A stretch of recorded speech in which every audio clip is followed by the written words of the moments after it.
Jonah goes outside of town, he sits down, and he's sitting there thinking, okay, is this city going to be destroyed or not?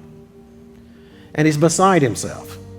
He didn't want to do this, and he's asking God, God, just go ahead and kill me. Go ahead and kill me right now. You know, you got to understand the mind frame that Jonah was in. And so Jonah is sitting there, and the Lord causes a bush or a tree to come up around him that kind of shaded him from the sun. And so he's sitting there, and he's very thankful because he's sitting there, and he's kind of pouting, and he's saying, I did all this prophesying to these people, to this whole town, and I'm sitting here waiting for judgment to come upon a destruction. It hasn't happened yet. And so he's a little bit beside himself.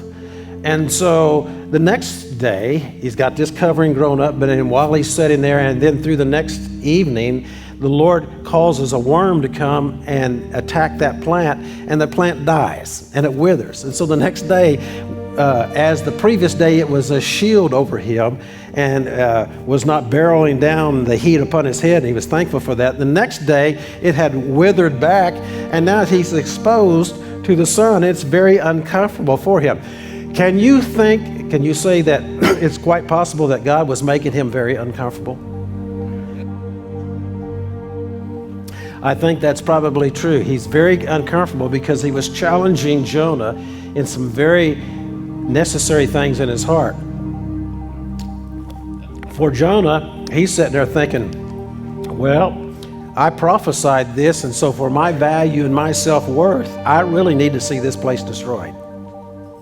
Now, you got to understand, his identity was built into his prophesying.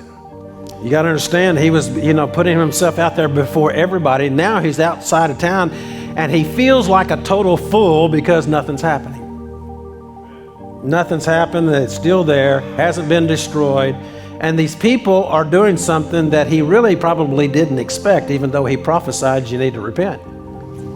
And so they all, changing and repenting, get before God, and God decides that he's not going to destroy Nineveh. But now he's dealing with Jonah because Jonah has an incorrect self-value or worth of himself that needs to be challenged, because if he's going to be used by God, he's going to have to be changed. Because if it's all about himself and his ministry and the words that he prophesies, then, he's going to have a chaotic life and he's going to have problems in the future. And so, God walks him through and he deals with that.